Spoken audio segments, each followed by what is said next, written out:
এটা তাহলে আমরা প্রপার নাউন জানলাম, কিন্তু আমাদের পরীক্ষায় কিন্তু এত সহজ প্রশ্ন দেবে না। পরীক্ষার প্রশ্নগুলো একটু ক্রিটিক্যাল হবে। সেজন্য আমরা কি করব, এই প্রপার নাউনটাকে আমরা কিভাবে কমন নাউন হিসেবে ব্যবহার করতে পারি। Nazrul is the Byron of Bangladesh. Nazrul is the Byron of Bangladesh. তাহলে এখানে নজরুল একটা নাউন এবং বায়রন এখানে দুইটা জিনিস আছে, একটা নাউন, এটা একটা নাউন।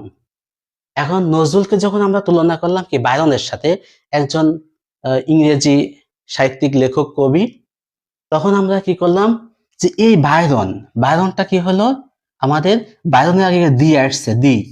যদি এখানে যখন প্রপার নাউনের আগে কোনো আর্টিকেল আসবে, সেক্ষেত্রে কি এইটা, এই বায়রনটা হয়ে যাবে, যেহেতু এটা প্রপার নাউন, তারপরেও এই ব্যবহারটা হয়েছে কমন নাউন হিসাবে। Noun, common noun. honesty is the best policy. Best policy. এখানে অনেস্টি কোন নাউন, অনেস্টি কোন নাউন, এখানে থাকলো যে প্রপার, প্রপার এতে থাকলো প্রপার, বি নম্বরে থাকলো কমন, কমন সিতে থাকলো হচ্ছে টিআর এ সিটি অ্যাবস্ট্রাক্ট, ডিতে থাকলো মেটারিয়াল। এখন হচ্ছে এটা কোন অ্যাবস্ট্রাক্ট নাউন, গুড। এই তো অ্যান্সার মূলত বোঝা যাচ্ছে।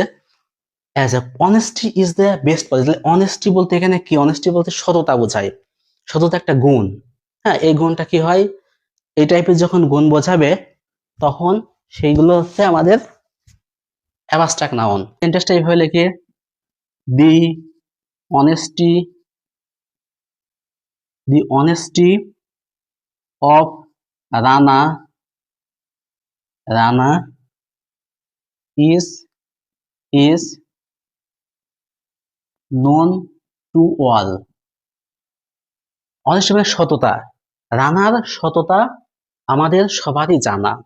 এখন পরীক্ষায় এই জায়গায় আসলো, অ্যান্সার আসলো হচ্ছে অ্যাবস্ট্রাক্ট, বিতে আসলো কম, জিতে আসলো হচ্ছে মনে করেন যে কালেকটিভ। যখন আমরা ব্যবহার করলাম তখন সেটা ছিল আমাদের অ্যাবস্ট্রাক্ট নাউন। যখন এই জায়গায় দি অনেস্টি, অর্থাৎ এই পাশে দি আছে, অফ আছে, বা দি অনেস্ট, অনেস্ট, এটা এই নাউনটা হচ্ছে অ্যাবস্ট্রাক্ট নাউন। যখন এইভাবে ব্যবহার হবে, তার আগে একটা দি বা আর্টিকেল যাই বসুক না কেন, যখন এইভাবে ব্যবহার হবে তখন সেটা আর অ্যাবস্ট্রাক্ট নাউন থাকবে না, সেটা হয়ে যাবে কমন নাউন। তাহলে এটা আমাদের অ্যান্সার হবে common noun. Mother, MOTHER, the mother in her arrows at the sight, of mother in her arrows, জেগে উঠলো at the sight of the poor man। এইভাবে মাদার হচ্ছে কমন নাউন, কমন নাউন স্বাভাবিক অবস্থায়। কারণ মাদার বলতে আমরা হচ্ছে মা জাতিদের সবাইকেই বোঝাচ্ছি, মা জাতি সবাইকে আমরা যখন বোঝাবো সেটা হচ্ছে কমন নাউন। কিন্তু এইটা যখন এইভাবে ব্যবহার হয়ে যাবে তখন এই নাউনটা কি নাউন হয়ে যাবে, এটা হয়ে যাবে অ্যাবস্ট্রাক্ট নাউন, অ্যাবস্ট্রাক্ট নাউন। যখন দি মাদার এইভাবে এই কমন নাউনের আগে আমরা দি বসালাম বা আর্টিকেল বসে যখন আমরা এটা প্রকাশ করব তখন একটা গুণ প্রকাশ পাবে, সেই ক্ষেত্রে আমাদের এটা কি হবে, অ্যাবস্ট্রাক্ট নাউন হয়ে যাবে।